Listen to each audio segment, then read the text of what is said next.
Welcome back to Retro Rebound. In today's video, I played another JRPG for the first time ever. We talked about the first game in this trilogy just about a month or so ago, and to my shock and awe, that video did really well. We're talking about a JRPG that's already a niche genre that is also a niche game within a niche genre. Yes, we're talking about Trails, and we're talking about the sequel to Trails. So this is niche upon niche upon niche because we're talking about Trails in the Sky second chapter, and I'm really excited to get into this one because I'm just gonna spoil it right here. I loved it. Okay, I loved this game so much. Now, for those of you who are Trails vets, you probably know where I'm going with this. For those of you who aren't, allow me to explain real quickly that any sequel in any Trails game involves spoilers. You cannot talk about the story without ruining things because the game expects you to know everything from the get-go, and it picks up right where it left off. Like, no recap, nothing. It's like, you played it right, good, because here we go. So, with that in mind, I'm going to have a non-spoiler section early on in the video to talk about the gameplay, and then in the second half, we're really going to go in on story spoilers. I'll let you know when that happens, but I just want to prepare you all in case you're checking this, you're curious about this game, curious about the series. I want to make sure you're well taken care of. And if you're new here, and you're looking for more retro JRPGs, nostalgic throwbacks, all that stuff, you're in the right place. Check out some of our other videos. Consider subscribing. Now, let's talk about the gameplay for Trails in the Sky second chapter. So, this is a game that lets you start off at a higher level. I love when JRPGs do this. Too many JRPGs, and RPGs in general, make you this godlike character.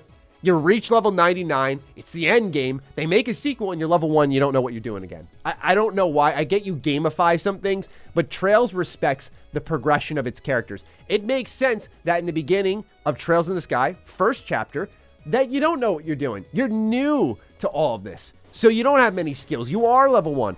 But in Trails in the Sky SC, you have some tools on your belt. You're ready to go. So guess what? You start off at level 40. Guess what? You have some abilities ready to go. You are, by default, better at the game right off the rip. And I love that this game does that. It really respects the growth because then you can scale certain characters accordingly. Like when certain ones join and they're 10 levels higher, you're like, yeah, that makes sense. They're pretty busted because they are displayed in the story as super powerful.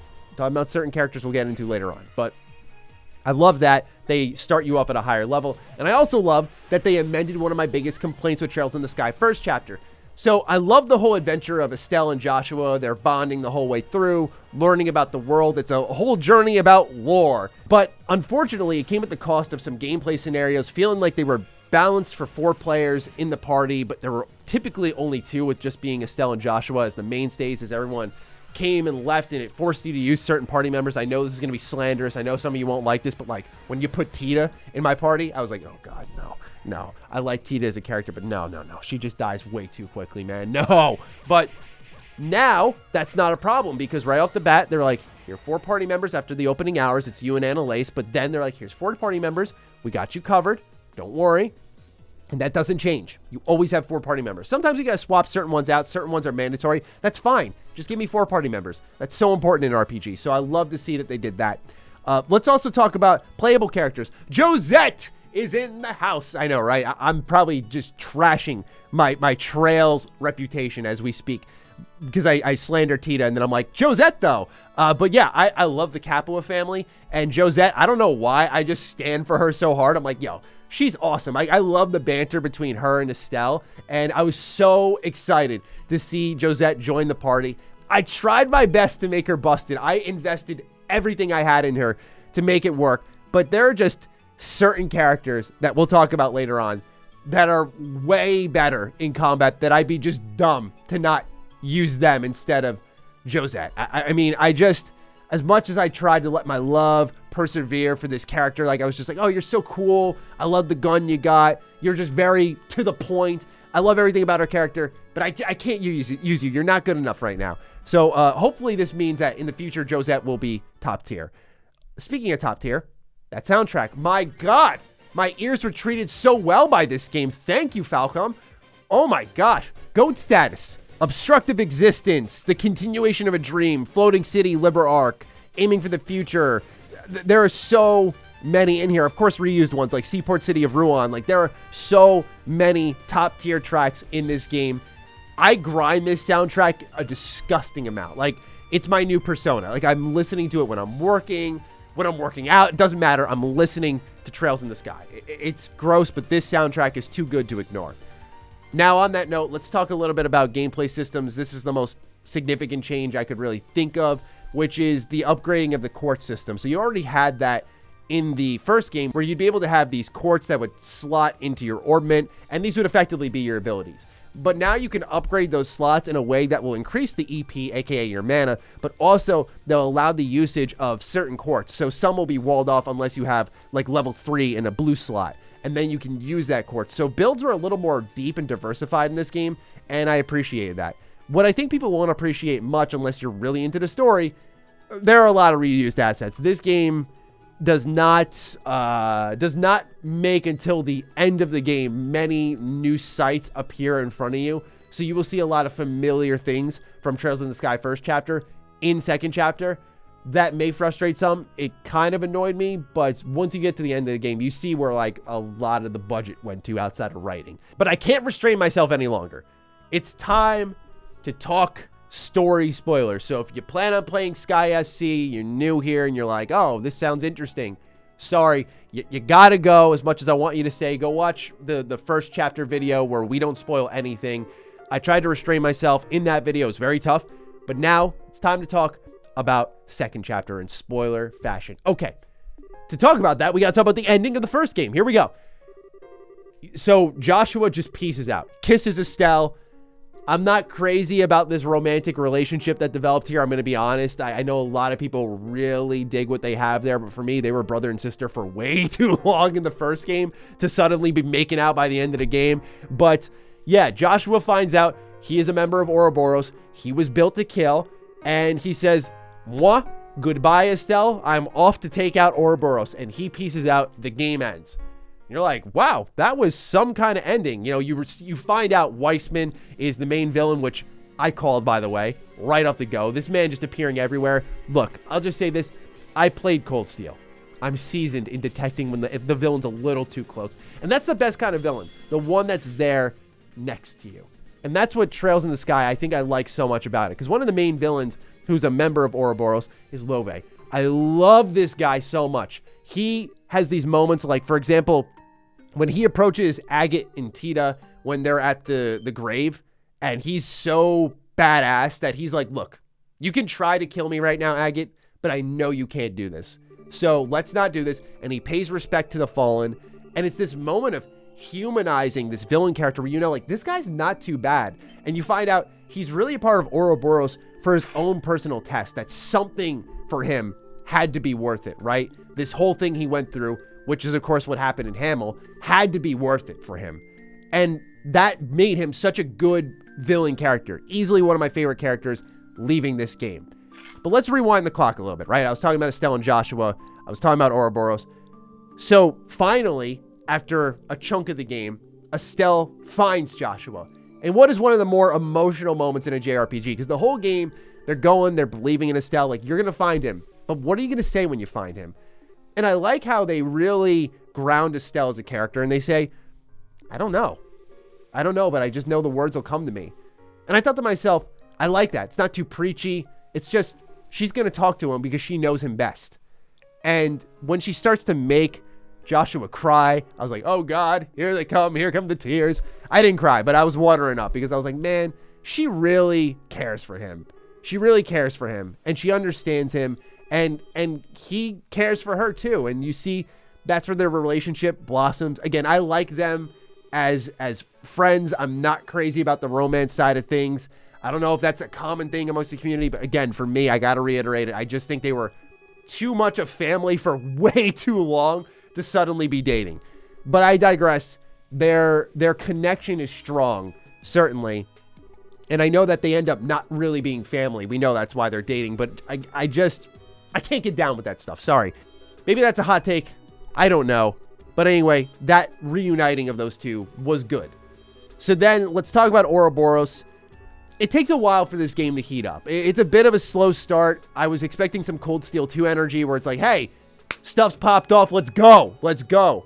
And you do get a little bit of that. Like, Estelle wakes up right away and she's screaming for Joshua in the first 3 minutes of the game. And I'm thinking to myself, like, okay, like, here we go. Let's go start looking for him. And it's not until you find Phantom Thief Blue Blanc, which I was familiar with thanks to Cold Steel, where I was like, oh, I know this guy, that you start to realize Ouroboros is looking for these gospels, and they're pulling the strings on something behind the scenes, and you're not really sure what's going on. And chapter by chapter, they introduce these new members of Ouroboros, and they're all going for gospels, and all these members of Ouroboros have connections to different members of your party, whether it be, for example, Sherazard having a connection to a member of Ouroboros, or Estelle being connected to Ren. Whoever it may be, there is a connection there, which I think deepens your interest in these members of Ouroboros. But for the most part, the game kind of leads you along, hoping you'll stay interested enough to find out what they're up to. And if Trails does anything right, it's about constantly working you up to the point of almost being annoyed, like, please something happen, and then immense payoff on the story level. Like, there's, again, such an attention to detail on the writing front that is fantastic.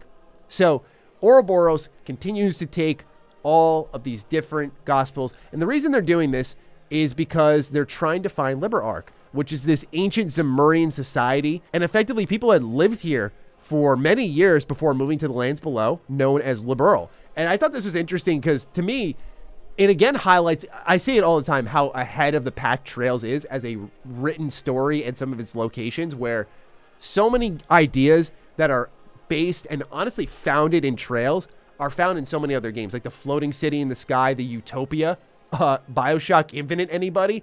And it's amazing because here it is in a game that came out in, like, what, 2006 maybe?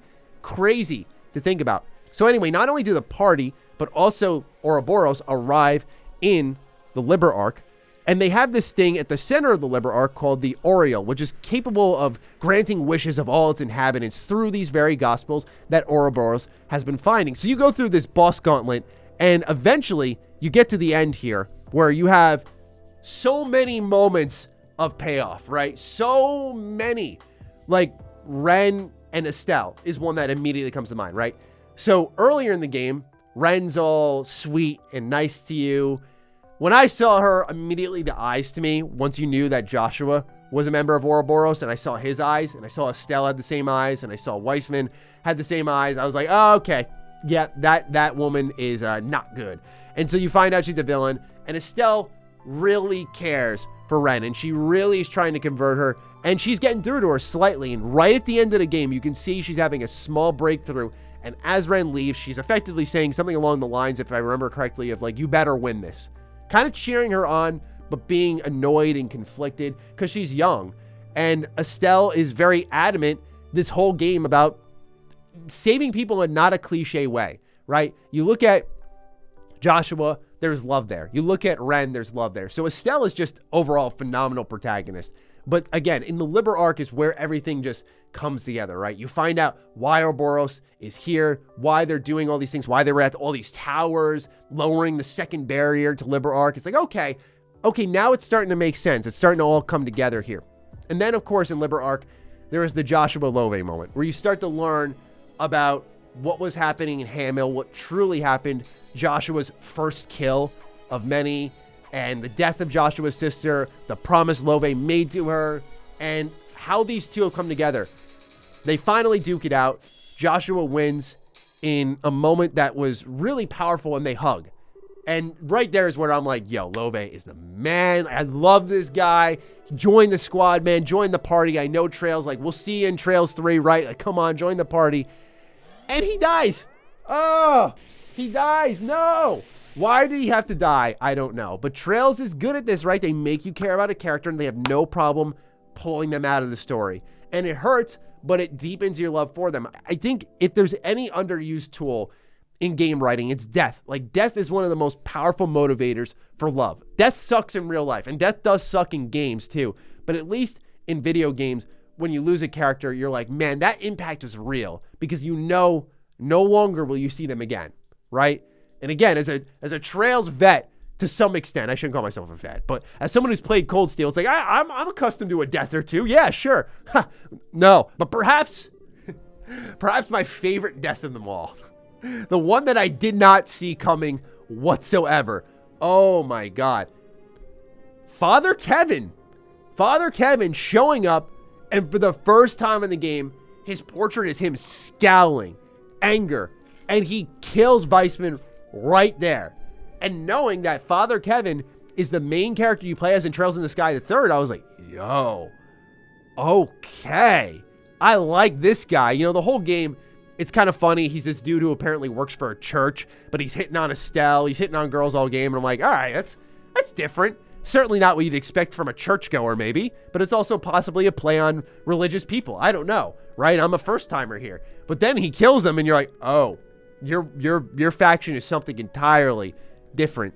And I have this theory, I don't want anyone to spoil for me, but I have this theory that like maybe in Trails in the Sky the Third, you're just hunting down the members of Ouroboros. Like that is my prediction. Like you were playing as Father Kevin, hunting them down. And that could be something kind of dark. So I'm really excited to dive into that.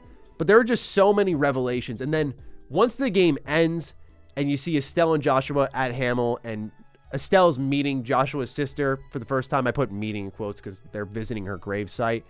And they're kind of like, what's next? And there's this acceptance that no matter what Joshua does, Estelle will be there at his side.